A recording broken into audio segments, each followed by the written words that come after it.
Hi hello friends, ನಿನ್ನ ಜೊತೆ ನನ್ನ ಕತೆ ಸೀರಿಯಲ್ನ ಇಂದಿನ ಸಂಚಿಕೆ ಏನಾಗುತ್ತೆ ಅಂತ ಟಿವಿಗೂ ಮುಂಚೆ ತಿಳ್ಕೊಂಬರೋಣ. ಅದಕ್ಕೂ ಮುಂಚೆ ನನ್ನ ಚಾನಲ್ಗೆ ಏನಾದರೂ ಸಬ್ಸ್ಕ್ರೈಬ್ ಆಗದೆ ವಿಡಿಯೋಸ್ಗಳನ್ನ ನೋಡ್ತಾ ಇದ್ದರೆ ದಯವಿಟ್ಟು ಸಬ್ಸ್ಕ್ರೈಬ್ ಮಾಡ್ಕೊಳ್ಳಿ.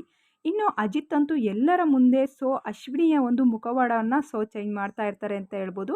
ಅಶ್ವಿನಿ ಮುಖವಾಡ ಎಲ್ಲರಿಗೂ ಸಹ ಗೊತ್ತಾಗಲಿ ಅಂತ ಹೇಳ್ಬಿಟ್ಟು ಎಲ್ಲರಿಗೂ ಹೇಳ್ತಾ ಇರ್ತಾನೆ ಅಜಿತ್ತು. ಆದರೆ ಯಾರೂ ಸಹ ನಂಬಲ್ಲ. ಯಾಕಂದರೆ ಎಲ್ಲರೂ ಸಹ ಸಾಕ್ಷಿ ಸಮೇತ ಕೇಳ್ತಾರೆ ಅಂತಲೇ ಹೇಳ್ಬೋದು. ಇನ್ನು ಶ್ರವಣ್ಗೆ ಹೇಳ್ತಾ ಇರ್ತಾನೆ, ನಿನ್ನ ಮಗಳು ಮನೋಸ್ವಿನಿ ಅಲ್ಲೇ ಅಲ್ಲ, ಅವಳು ಅಶ್ವಿನಿ ಅಂತ ನಾಟಕ ಆಡ್ಕೊಂಬಂದಿರೋಳು. ಅವಳನ್ನ ನೀವು ಮನಸಾರೆ ನಂಬಿದ್ದೀರಾ. ಅರ್ಥ ಮಾಡ್ಕೊಳ್ಳಿ ಮಾವ, ಅವಳು ಯಾವುದೇ ಕಾರಣಕ್ಕೂ ಮನೋಸ್ವಿನಿ ಆಗೋಕ್ಕೆ ಸಾಧ್ಯವೇ ಇಲ್ಲ. ಅವಳು ಮಾಡಿರೋಂಥ ಕೆಲಸ ಏನಾದರೂ ನಿಮಗೆ ಗೊತ್ತಾದರೆ ಅವಳನ್ನ ನೀವು ಜೊತೆಲೂ ಅಲ್ಲ ಅವಳ ಮುಖನೂ ಸಹ ನೋಡಲ್ಲ ಅಂತ ಹೇಳ್ತಾನೆ ಅಜಿತ್ತು. ಇದನ್ನು ತಿಳ್ಕೊಂಡಂಥ ಶ್ರವಣ್ಗೆ ತುಂಬಾ ಗಾಬರಿ ಆಗುತ್ತೆ. ಏನು ಹೇಳ್ತಾ ಇದೀಯಾ?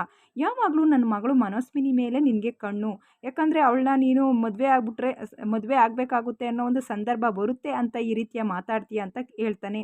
ಇನ್ನು ಶ್ರವಣ್ ಮಾತಾಡಿದ ಮಾತಕ್ಕಂತೂ ಕೋಪಗೊಂಡಂಥ ಅಜಿತ್ ಅವರು ತುಂಬಾ ಕೋಪಗೊಳ್ತಾರೆ. ಯಾಕಂದರೆ ಏನು ಮಾತಾಡ್ತಾ ಇದೆಯಾ ನೀವು, ಅರ್ಥ ಮಾಡಿ ಸ್ವಲ್ಪ ಮಾತಾಡಿ. ಯಾಕಂದರೆ ಇಲ್ಲಿ ಏನಾಗ್ತಾ ಇದೆ ನಿಮಗೆ ಗೊತ್ತಾಗ್ತಿದೆಯಾ? ಆ ಅಶ್ವಿನಿ ಏನು ಮಾಡಿದಾಳೆ ಅಂತ ಏನಾದರೂ ನಿಮಗೆ ಗೊತ್ತಾ?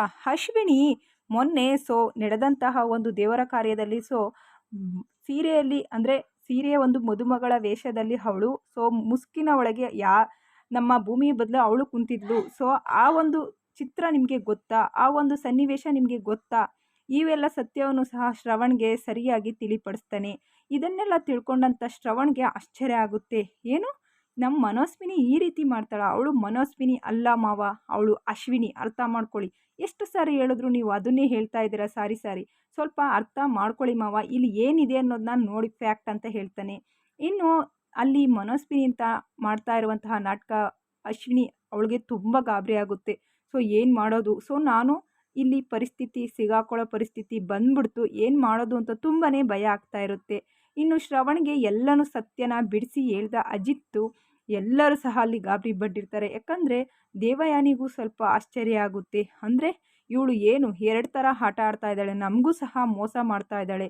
ಇವಳು ನನ್ನ ಮಗಳು ಬದಲಿಗೆ ಇವಳು ಅಜಿತ್ನ ಮದುವೆ ಆಗಿ ಇಡೀ ಆಸ್ತಿನ ಲಪ್ಟಾಯಿಸೋ ಪ್ಲ್ಯಾನ್ ಮಾಡಿದ್ದಾಳೆ. ಈ ಅಶ್ವಿನಿ ಏನು ಸುಮಾರದೊಳಲ್ಲ, ಇವಳು ಒಳ್ಳೆ ಖತರ್ನಾಯ್ಕೆ. ಇವಳು ಫಸ್ಟ್ ಇವಳನ್ನ ಇಲ್ಲಿಂದ ಓಡಿಸ್ಬೇಕು ಏನಾದರೂ ಮಾಡಿ ಅಂತ ದೇವಯಾನಿಗೆ ಮನಸ್ಸಲ್ಲೇ ಕೋಪ ಉಂಟಾಗುತ್ತೆ. ಇನ್ನು ಶ್ರವಣ್ಗೆ ಇವಳು ಅಶ್ವಿನಿ ಅಂತ ಗೊತ್ತಾಗುತ್ತೆ. ಯಾಕಂದರೆ ತನ್ನ ಮಗಳು ಮನೋಸ್ವಿನಿ ಈ ರೀತಿ ಎಲ್ಲ ಮಾಡೋಲ್ಲ.